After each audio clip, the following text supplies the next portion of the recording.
북한 해커들의 가상화폐에 대한 몰수를 추진 중인 미국 검찰이 최근 기소 내용을 보완하고 북한 자금 몰수를 위한 조치를 가속화하고 있습니다. 미국 재무부는 북한과의 가상화폐 거래를 경고하는 지침을 발표했습니다. 첫 소식 함지하 기자가 보도합니다. 미국 워싱턴 DC 연방검찰은 지난 몇 년간 발생한 가상화폐 거래소에 대한 해킹 범죄가 북한의 소행이란 점을 거듭 분명했습니다. 검찰은 지난 13일 새로 제출해 최근 공개된 소장에서 이번 몰수 소송에서 미국 정부는 북한과 연계된 해커들이 다른 자금 세탁 범죄자들과 공모해 세 곳의 가상화폐 거래소에서 가상화폐를 훔치고 그 수익금을 세탁한 사실을 지적한다고 명시했습니다.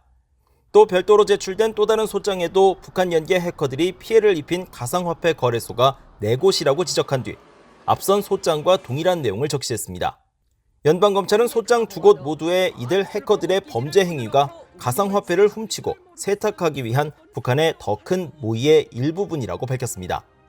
검찰은 지난해 3월 북한 해커들의 불법 수익금으로 추정되는 가상화폐 계좌 146개에 대해 민사 몰수 소송을 제기했으며 8월 별도의 소송을 통해 추가적으로 가상화폐 계좌 280개에 대한 몰수를 추진한 바 있습니다. 하지만 재판부가 지난 7월 소송의 관할권과 자금 세탁 범죄 성립 요건, 몰수의 근거 등을 더 명확히 할 것을 주문함에 따라 검찰은 새로운 소장을 제출하게 됐습니다. 실제로 새롭게 공개된 소장은 이전보다 북한과 연계된 해커들의 범행 사실을 좀 더 명확히 했으며 이런 행위가 자금 세탁에 해당된다는 내용도 대폭 보완했습니다. 미국 정부가 몰수를 추진해온 가상화폐는 지난 2018년과 2019년 사이 한국 등에서 운영 중인 가상화폐 거래소에서 탈취된 것들입니다.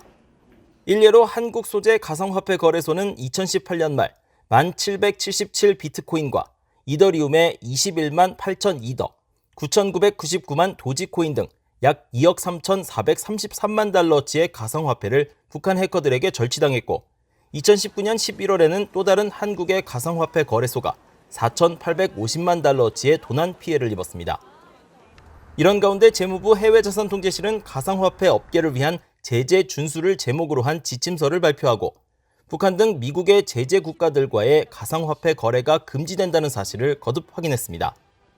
재무부는 또 가상화폐 거래 금지 규정과 별도로 미국인이나 미국 금융기관 등이 북한 등 특정 국가와 거래 자체가 금지된다는 점과 함께 미국의 제재가 북한의 가상화폐 활동과 관련된 개인과 기관을 대상으로 하는 경우가 늘고 있다며 주의를 당부했습니다. BOE 뉴스 함지하입니다.